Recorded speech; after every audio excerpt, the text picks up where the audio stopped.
Hi friends, எல்லோருக்கும் என்னோட அன்பான வணக்கம். இன்றைக்கி சேமியா பாயாசம் கண்டென்ஸ் மில்க் வச்சு எப்படி செய்யலான்னு பார்க்கலாம். 2 கப் பால், 1 கப் தண்ணி, வறுத்து வச்ச சேமியா, முந்திரி, திராட்சை,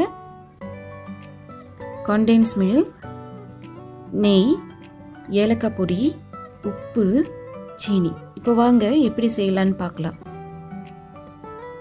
இப்போ ஒரு பேனில் நெய் நல்லா ஹீட் ஆக்கிட்டு நம்ம எடுத்து வச்சிருக்கிற முந்திரியை போட்டுக்கலாம். முந்திரி நல்லா ப்ரௌனிஷாக வந்தோன்னு தான் நம்ம திராட்சையை போடணும்.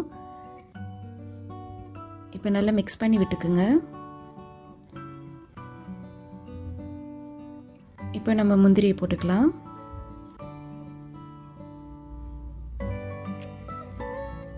முந்திரி நல்லா பொரிஞ்சு வந்தோடனே இப்போ ஒரு டிஷ்ஷுக்கு மாற்றிக்கலாம்.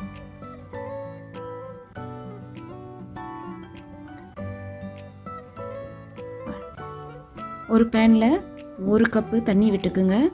அது கூடயே நம்ம எடுத்து வச்சுருந்த 2 கப்பு பாலையும் ஊற்றிக்கலாம்.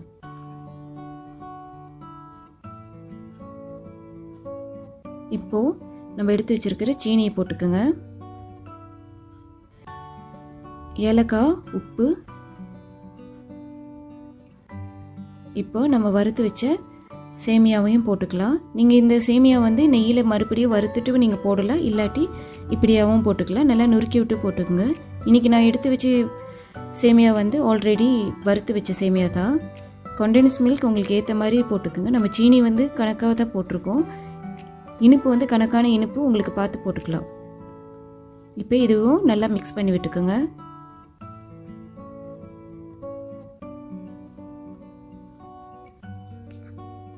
இப்போ நம்ம எடுத்து வச்ச முந்திரியும் திராட்சையும் போட்டுக்கலாம். அது கூடயே கொஞ்சம் நெய் போட்டுக்குங்க. இப்போது நம்ம சுவையான கண்டென்ஸ் மில்க் பாயாசம் ரெடி ஆயிருச்சு. கண்டிப்பாக இதை வீட்டில் ட்ரை பண்ணி பாருங்கள்.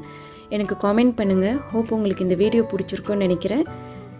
மறக்காமல் ஃப்ரெண்ட்ஸோடு ஷேர் பண்ணுங்கள், சப்ஸ்கிரைப் பண்ணுங்கள். தேங்க்யூ ஃபார் வாட்சிங்.